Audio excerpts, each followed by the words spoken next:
Hello everyone, welcome to the first lecture of the computer networks. Today we will see the part 1 of OSI reference model. So first of all see the outcomes of the today's session. So upon completion of this session you will be able to understand the OSI reference model. You will list the various layers in the OSI reference model. You will understand how each layer interact with other layer. So before start we will see the layering first.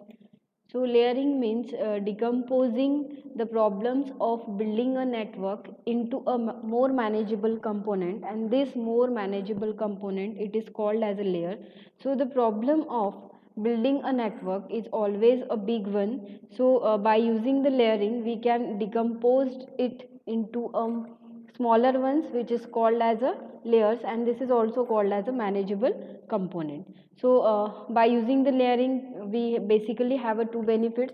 First we provide the modular design, and the second one it is easy to troubleshoot. Now we will move on to the purpose of the OSI reference model. So the purpose of the OSI reference model is to facilitate the communication system between the two devices, or between the two systems or the different system, without requiring the changes to the logic of underlying hardware and software.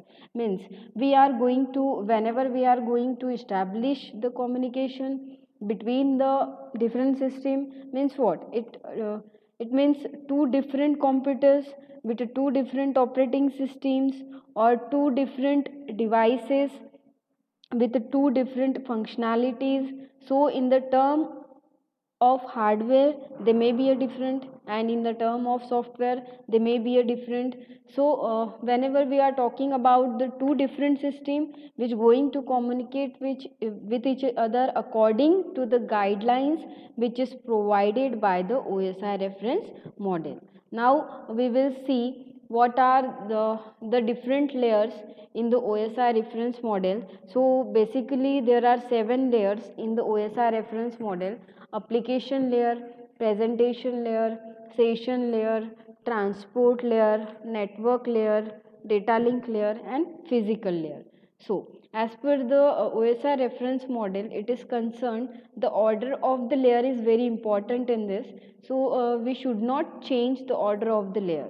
So in this these are the 7 layers. For this we don't need to change the order. Now we will see this how each layer interact with the other layer. So in this scenario you have just seen there are two devices, device A and device B is there. So these two devices are connected to a network, and there are some intermediary node. This is called as a router, and this is also a router. So when a data want to move from this device to this device, so whatever the A device has to be placed on this line or this cable. So before placing the data on this cable, it has to go all these 7 layers, and finally this data is being placed on this physical layer, and the physical layer which places this data on this cable here. So the if we consider, if the user is sitting at this place, will open an application, and that application is going to change into the data. So the data generated by the application layer, it is handed over to presentation layer, and presentation layer hands over the data to the session layer. Then comes to the most important layer, that is the transport layer. Then the data is hand over from transport layer to the network layer, and then it is given to the data link layer, and finally it goes to the physical layer. If you observe, each layer has its own set of functionality, and in this our today's session we are not going to deal with the set of functionalities of each layers. So the main focus of today's lecture is to remember only the OSI reference model and its layer, and the intermediary data with process the data pertaining to only the three layers, that is physical layer, data link layer and network layer, because we don't want the data will be accessed by the router. If someone does that, then they will be the attacker. Then so we don't want any intermediary node here to access the application data.